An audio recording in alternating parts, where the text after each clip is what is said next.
Dieu vous bénisse, chères sœurs et frères de la mission Roi du monde entier. Aujourd'hui, nous parlerons de comment nous pouvons renoncer à l'esprit malin qui domine dans notre vie. La gourmandise, la paresse, l'orgueil. Nous avons un esprit que nous pouvons voir que c'est malin, que nous aide pas pour agrandir dans notre vie spirituelle et nous devons travailler sur cette dépendance ou sur cet esprit qui nous fait du mal pour passer à autre étape de notre vie spirituelle. Pour ça, je vous invite de regarder sur l'image que je choisis.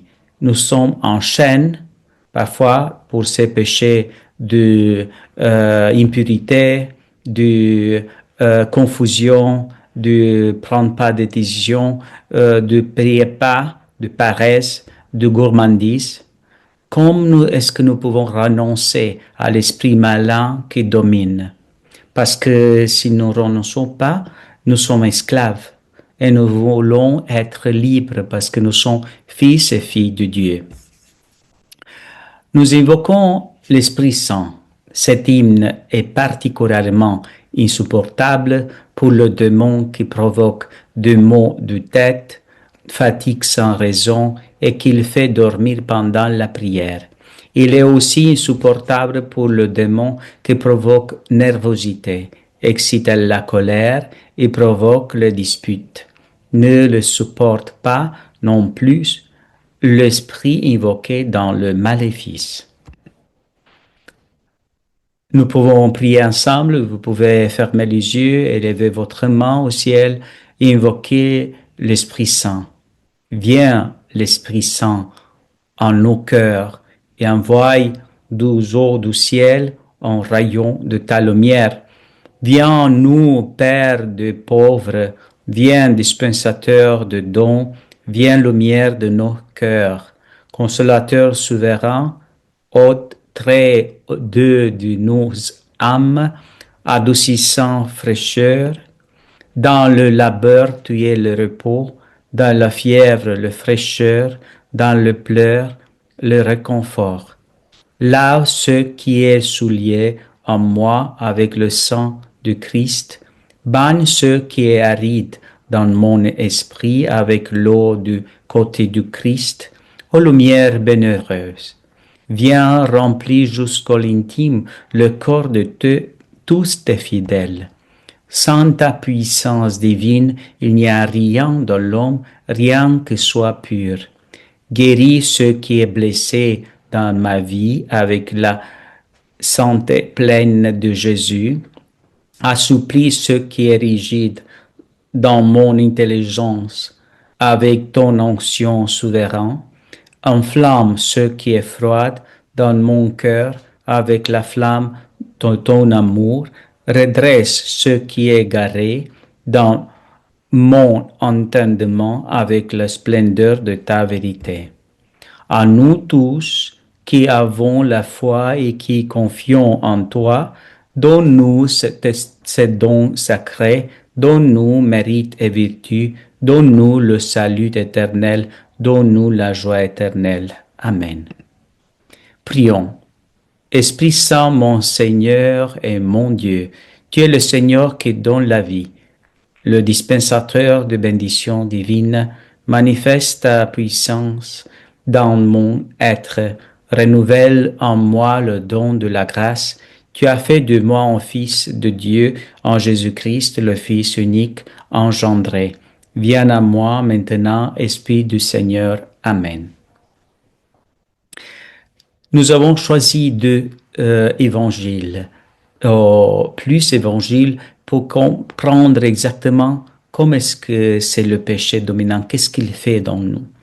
Et c'est l'évangile de Saint Marc, chapitre 9, verset 43, 50. Et si ta main est pour toi une occasion de chute, coupe-la. Mieux vaut pour toi entrer manchot dans la vie éternelle que de être allé dans le gain avec tes deux mains, là où le feu ne se tient pas. Si ton pied est pour toi une occasion de chute, coupe-le. Mieux vaut pour toi entrer estropié dans la vie éternelle que de t'en aller dans le gain avec tes deux pieds. Si ton oreille est pour toi une occasion de chute, arrache-le.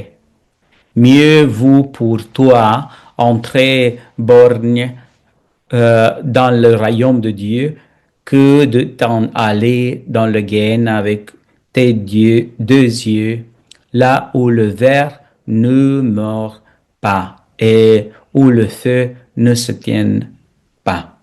Chacun sera salé au feu.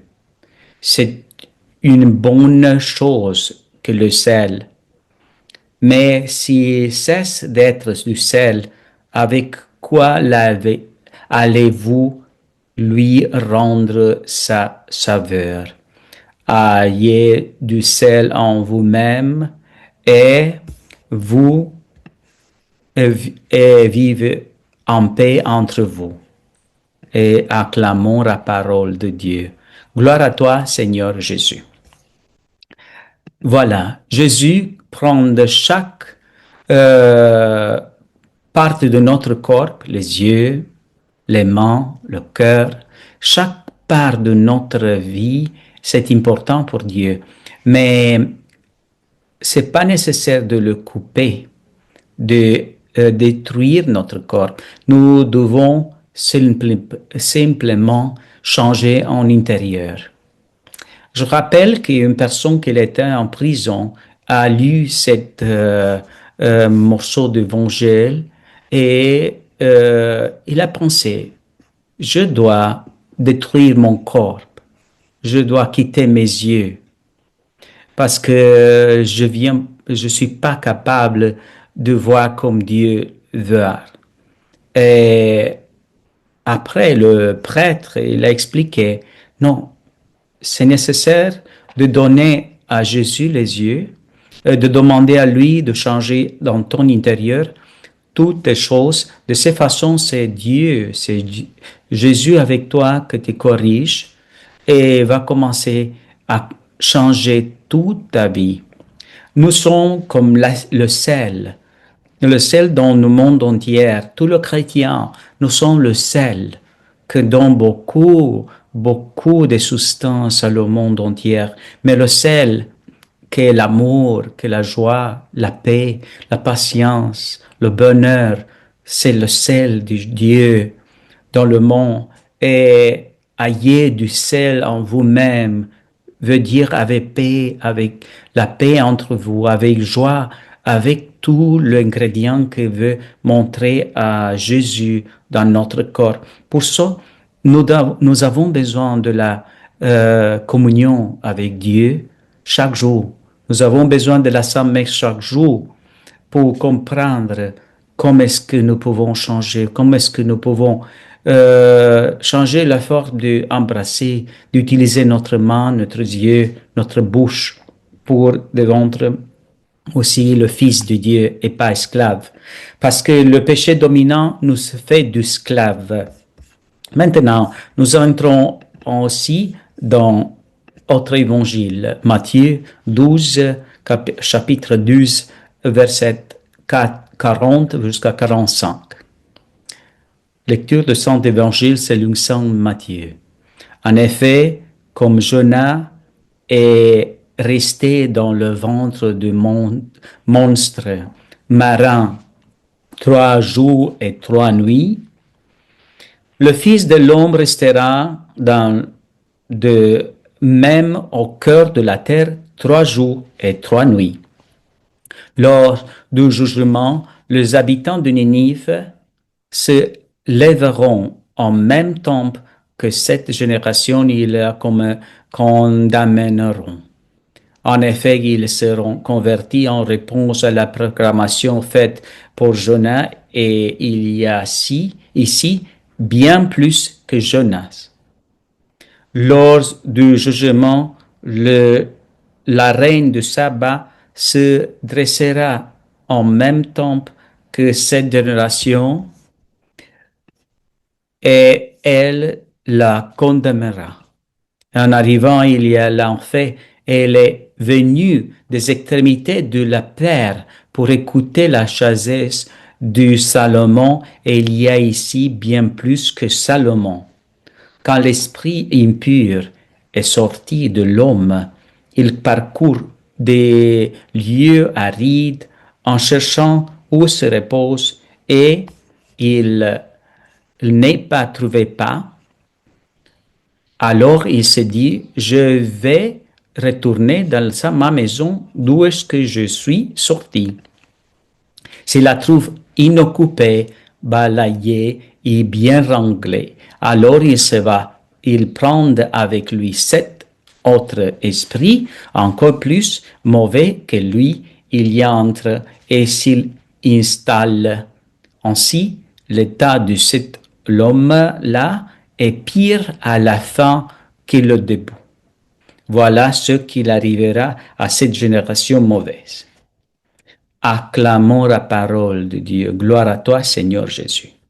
Nous pouvons regarder sous l'image à la droite le cœur de l'homme pécheur que, avec l'orgueil, la luxure, la colère, la gourmandise, la paresse, l'avarice, envie, lui fait une esclave et pas une personne libre.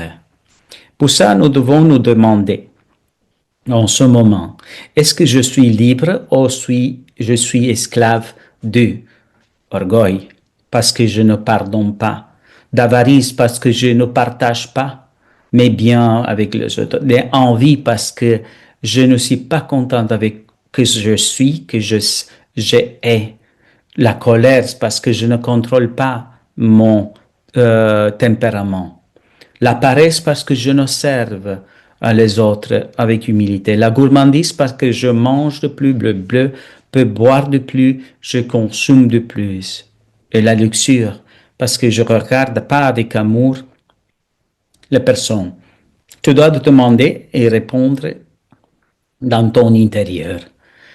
Parce que exactement cet évangile dit que la conversion du peuple de Ninive, il est très fort, important, parce que le peuple de Ninive s'est converti à la parole de Jonas et a jeûné 40 jours, 40 nuits. Et Dieu a changé la décision de détruire ce peuple. C'est le même que peut faire avec nous.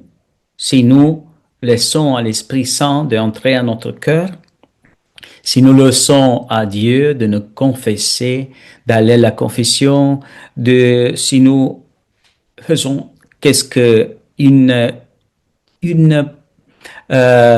processus, nous faisons un chemin de conversion.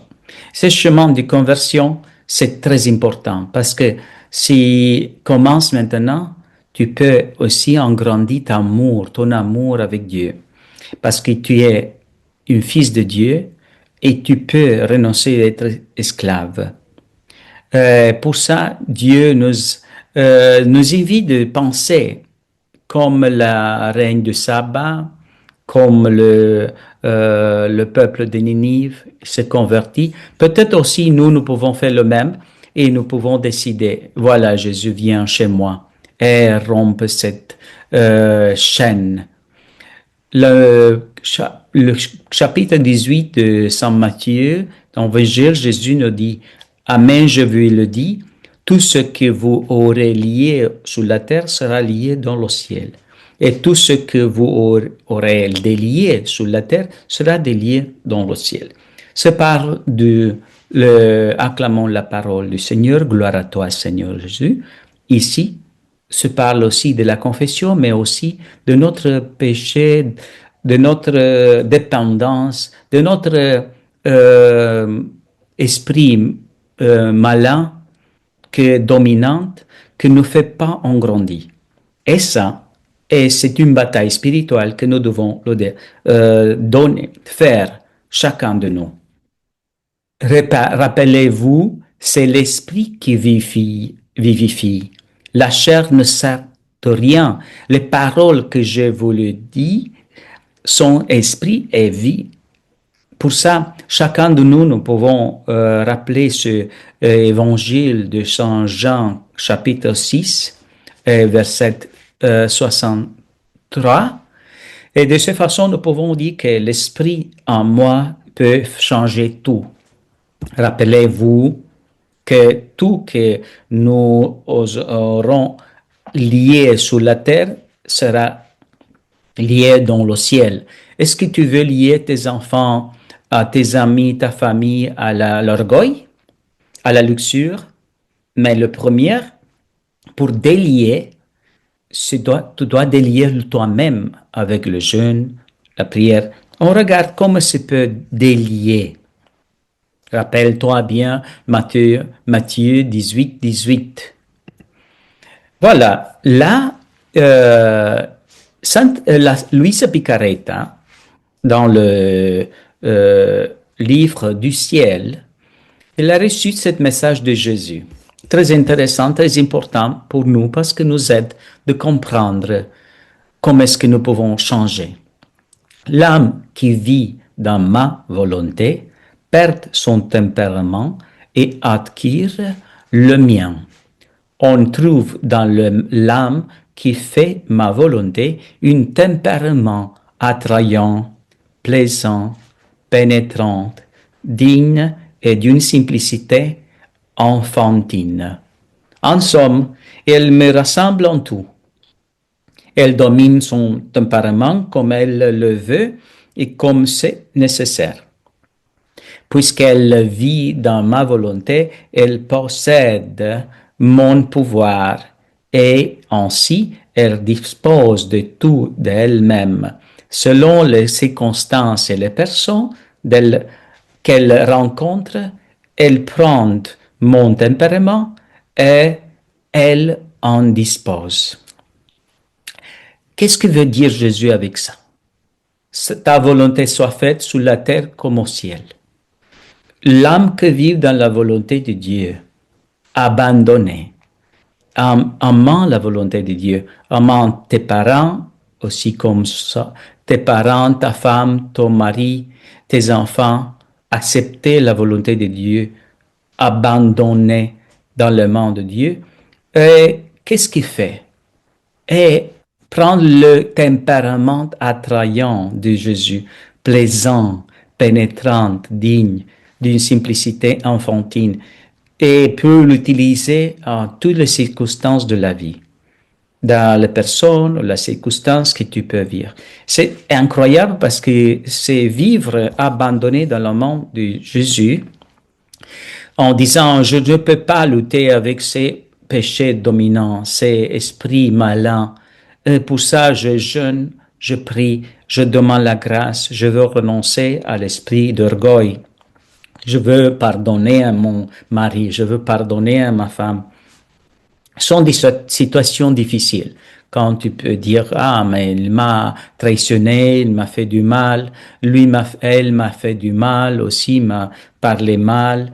C'est vrai, c'est difficile pour pardonner, mais le jeûne et aussi la charité et la prière nous aident énormément pour faire de passe, pour faire un chemin de conversion avec Jésus. Pour ça, je veux rappeler aussi qu'est-ce qu'il dit Sainte Hildegarde. Voilà, sous l'image, si vous me permettez, voilà, Sainte Hildegarde nous dit aussi, je rappelle, le 6 règles d'or de la vie, que nos aliments soient notre médecine, donner la priorité aux remèdes naturels pour retrouver et conserver notre santé. Le troisième, assurer une alternance naturelle entre un sommeil réparateur et une activité physique adaptée. Veillez à un équilibre raisonnable entre le travail, la lecture, la prière et le repos. Ora et labora selon la règle de Saint Benoît. Purifier le corps de toxines et purifier l'âme pour le jeûne des émotions et sentiments négatifs, de problèmes et de conflits. Qu'est-ce que fait l'esprit dominant? Fait que nous pensons mauvais de nous, mauvais des autres. Rappelez-vous aussi cette image que sont 35 forces spirituelles que l'âme humaine là et sont situées dans le vertèbre aussi. Nous avons 35 vertèbres et nous devons choisir la vertu ou le vice. Et je choisis quelques parts du corps, le stomac, par exemple. La personne colérique va détruire son stomac. La personne patience va protéger son stomac. La vésicule biliaire, la personne qui vit dans la mésogne, la fausseté va détruire la vésicule biliaire. Et la personne qui vit en vérité va maintenir cette en purité et en santé.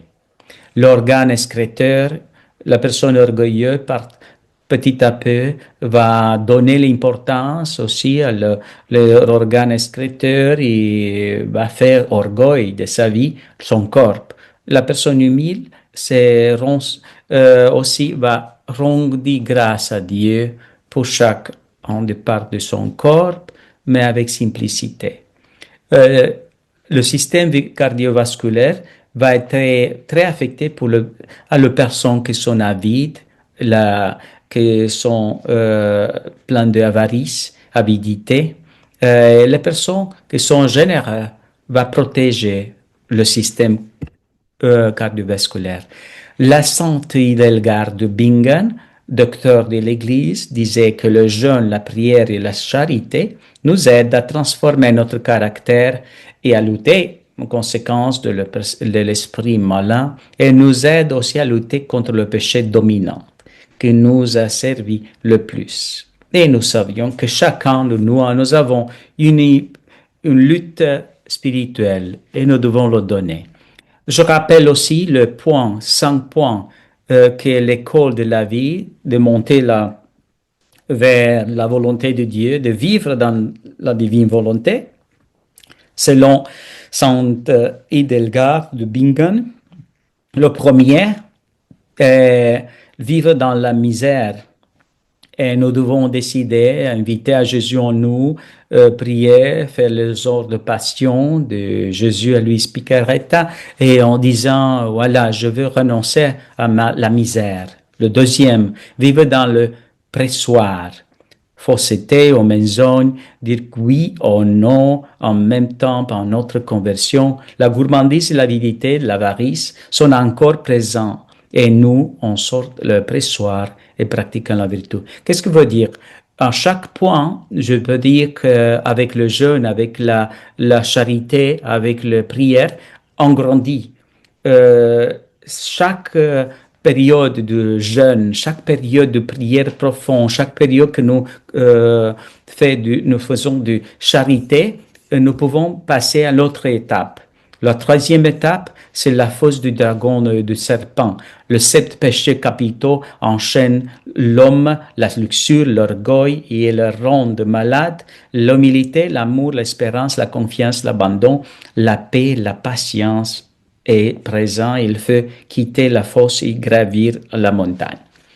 Qu'est-ce que veut dire? Qu'un jour, quand nous faisons cette pratique de le jeûne, de la prière, de la charité, un jour, tous ces péchés capitaux, ils ne sont pas capables de nous attaquer. Voilà.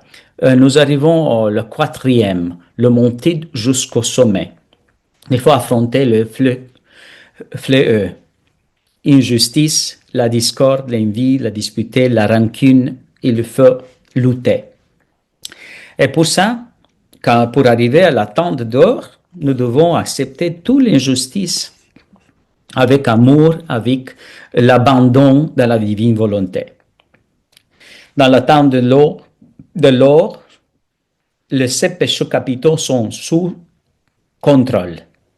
La paix, la patience, l'amour dominant.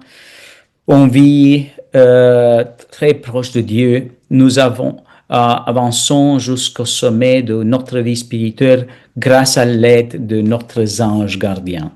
Et rappelez-vous que Saint Hildegard recommande cette prière. Ô Dieu, toi qui es la glorifie en tout et partout dans ton grand amour, ne me rejette pas, mais dans ta bonté infinie, fortifie-moi, souviens-moi et protège-moi par ta bénédiction. Soutiens-moi et protège-moi par ta bénédiction. Amen.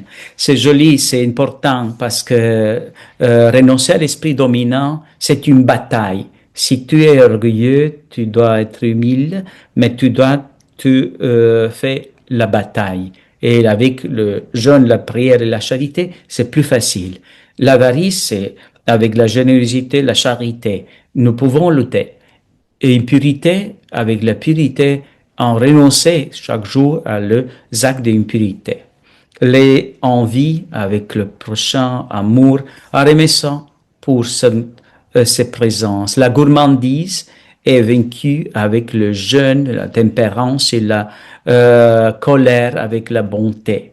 Et c'est une bataille spirituelle parfois. Attention, toutes ces choses sept péchés capitaux que nous pouvons voir, le vice, parfois nous ne sommes pas coupables de cette situation en nous. Voilà, quand tu étais petite, tu as vu que ta mère peut-être est colérique et tu as commencé à être colérique sans te rendre compte. Et tu as pensé que c'est un bon caractère, mais tu as découvert que la colère, c'est pas bien. Qu'est-ce que tu dois faire? 9 jours de jeûne pour ta mère, 9 jours de neuvaine de la Vierge Marie de Fille-le-Nou et 900 messes pour ta mère pour délier ce chaîne de la colère que t'a transmis ta mère. Il t'a pas transmis le péché, mais l'esprit là-bas, il a travaillé sur ça. Si ta mère est morte, tu dois demander 30 messes pour ta mère. Parce que ces péchés pour toi-même, c'est un péché malin dominant que tu peux faire, que tu vois que tu ne peux en grandir pour aller à autre étape de ta vie. Le même, si ton père, il a eu un caractère d'impurité, tu as vu que ça, c'est permis, mais c'est pas bien. Répète, le péché de ton père, il ne pas transmis, mais l'esprit, tu as vu cet esprit et l'esprit est venu chez toi. Et pour ça, tu as une faiblesse un peu sous cette péché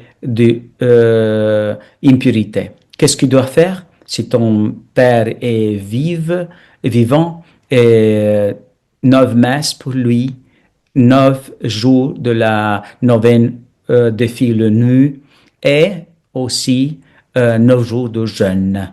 S'il est mort, 30 messes pour lui et le même. De cette façon, tu peux dire « Je te pardonne, mon père. Je te pardonne, ma mère. » C'est vrai qu'avec ton tempérament colérique, tu m'as transmis ça, maman.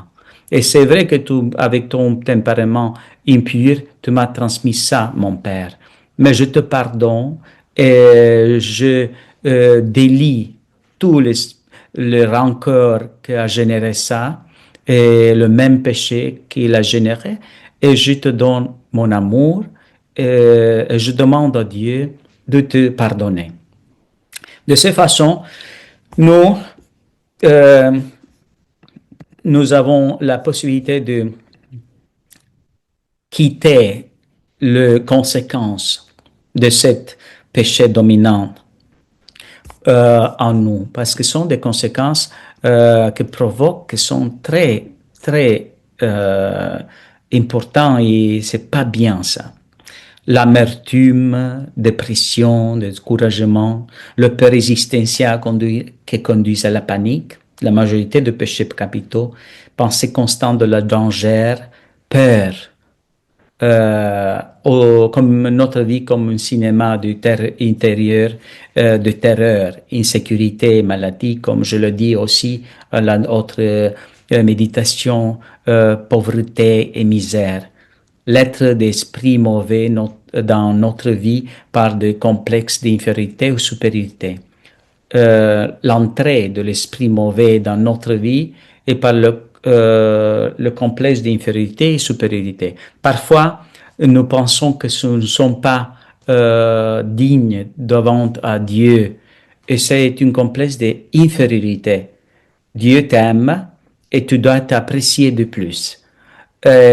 Supériorité, je n'ai pas besoin de ça parce que l'orgueil, tu dois t'humilier parce que cette supériorité vient d'un esprit de orgueil. Tu as besoin de Dieu, tu as besoin de son corps, tu as besoin de son amour et son confession chaque semaine, comme tout le pape se fait la confession. Le symptôme peur, inquiétude, perte de possession, système immunitaire, s'enfondre, se détruit. Pour ça, nous avons de, aussi de conseils pour découvrir le péché dominant. Comment est-ce que je peux découvrir le péché dominant? Ferme les yeux. Tu peux aussi lire avec moi sur l'image ici, mais c'est mieux que tu fermes les yeux et te concentres sur toi-même et invoque l'Esprit Saint. Viens l'Esprit Saint, Roi Saint, demande-lui de te révéler ton péché dominant. Le péché que tu le répètes beaucoup, que le confesses de plus.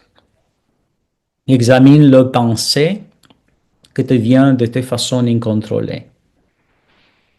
Sois attentif aux péchés de faux que les autres te font remarquer régulièrement.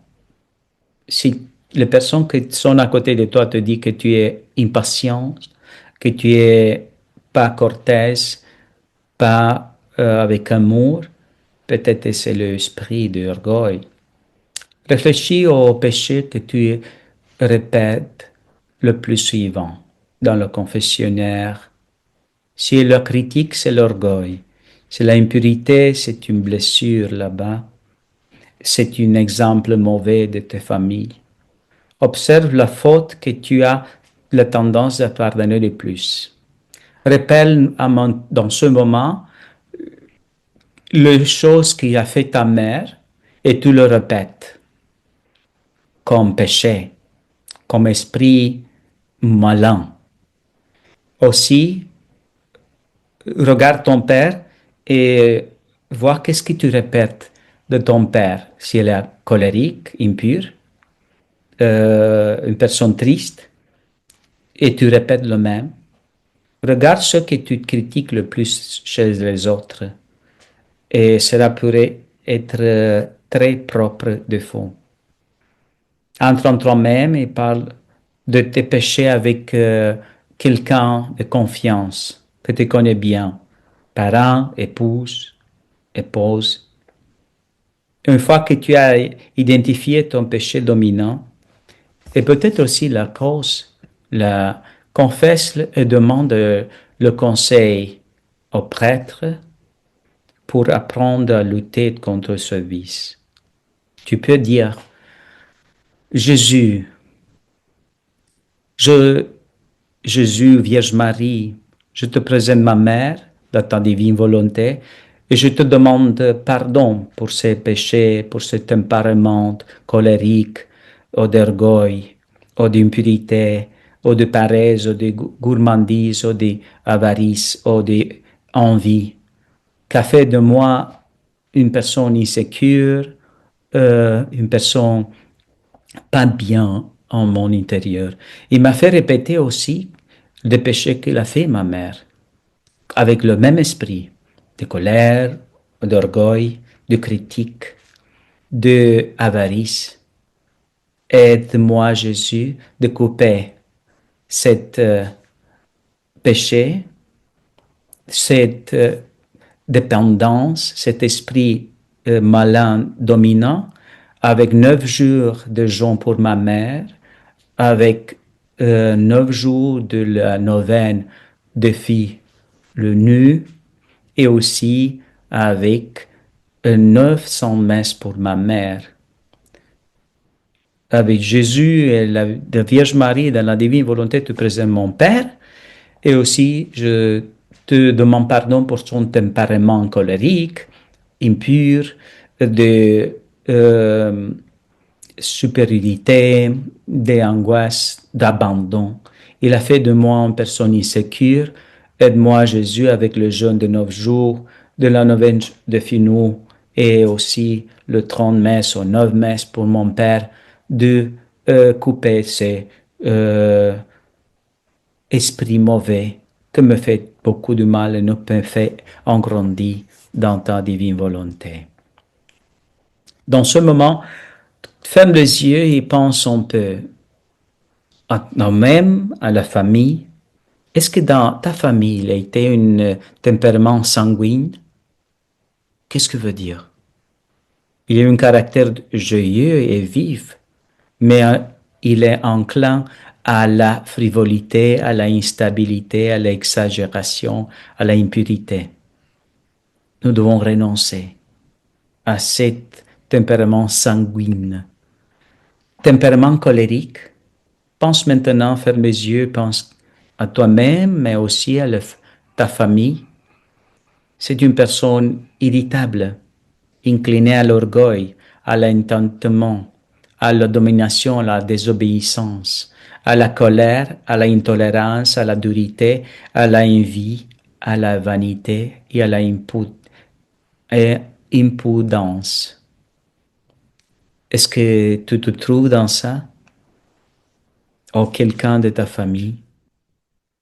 Le tempérament mélancolique, c'est un caractère pas pensif. Il est enclin à un manque de confiance en Dieu et en son prochain, méfiant, esclave de l'insécurité et l'indécision. Il n'oublie pas facilement l'injustice. Renoncer à ce tempérament colérique comme aussi à le tempérament intérieur. Renoncer à le tempérament flegmatique. C'est une personne calme, paresseuse, imprécise, impure et gourmande. Demande-toi si existe en toi-même cette. Et pour ça, nous devons maintenant faire tes yeux et invite l'Esprit Saint, l'Esprit d'amour, l'Esprit que donne tous les dons d'humilité, de joie, de paix, de purité, et demande à Dieu, abandonne-toi dans le monde de Dieu, et détache-toi des choses de la terre et être aussi généreux et laisse que Dieu guérisse spirituellement ton cœur. Rappelle-toi que le jeûne te donne l'énergie vitale que va revenir dans ton main. En non quitter le plus tout le péché malin, esprit malin que bloque ton vie peut être quitté. On non s'inquiète plus de la vie. L'angoisse pour la vie peut être un blocage que ne peut faire grandir dans ta vie spirituelle. Laisse que la confiance, la bénédiction, l'amour, le bonheur, la joie de vivre, la générosité entrent dans ton vie. Laisse l'Esprit Saint entre. Rappelle-toi aussi les paroles du Saint Padre Pio. Être tenté est le signe que l'âme est très agréable à Dieu, au Seigneur. Courage, ton combat de tout le jour a une récompense. La bataille a une récompense, la paix. C'est dans la lutte que l'âme trouve la couronne et la plus elle combat, plus la récompense se multiplie. La récompense se multiplie quand tu donnes les batailles. Il faut être fort pour devenir grand. Voilà notre devoir. La vie est une lutte permanente que nous ne pouvons éviter. Il nous faut en triompher. Rappelle-toi que Sainte Catherine de Sienne a dit, si vous êtes ce que vous devez être, vous mettrez le feu au monde entier. Est-ce que tu veux mettre ce feu de l'Esprit Saint au monde entier? Parce que tu peux le faire. Mais le premier, tu vas renoncer à l'esprit mauvais, à l'esprit malin. Rappelle-toi que tu peux aider à construire l'école et à aider les âmes de purgatoire. Si nous aidons, nous pouvons aussi, être fils de Dieu, pas esclaves. Tu peux élever le main et invoquer l'Esprit Saint avec moi. Viens l'Esprit Saint, l'Esprit d'amour, Roi Santa. Viens, sanctifie ma vie. Viens l'Esprit Saint sur mon pensée pour me rappeler, pouvoir, l'esprit dominant, mauvais, malin, que détruit ma vie. Aide-moi de couper ces chaînes créées peut-être pour mes péchés personnels ou pour le péché de ma famille. Coupe avec le jeûne, la charité et la prière. Coupe ces chaînes, mon Dieu. Rappelle-moi, Jésus.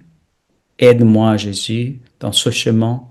Aide-moi de me confesser de ce péché dominant et renoncer à lui chaque jour, beaucoup de fois.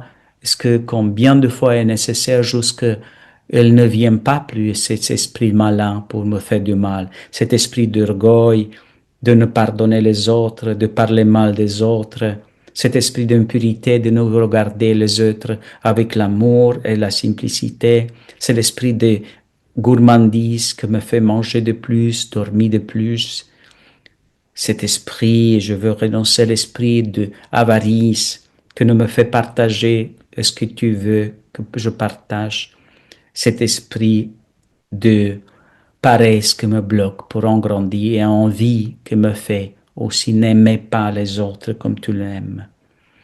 Viens l'Esprit Saint, l'Esprit d'amour, coûte le chêne de toute ma vie. Aide-moi de découvrir cet esprit malin, dominant, et de travailler spirituellement pour me détacher de ça et pour en grandir l'étape par étape pour mon processus, mon chemin de spirituel vers la terre éternelle.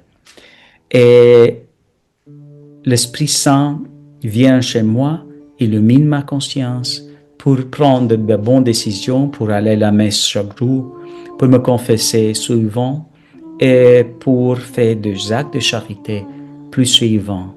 Et la bénédiction de Dieu Père, Fils et Saint-Esprit descend sur vous, reste avec vous tout le jour de votre vie, et la Vierge Marie découvre avec son manteau. Amen, Amen, Amen.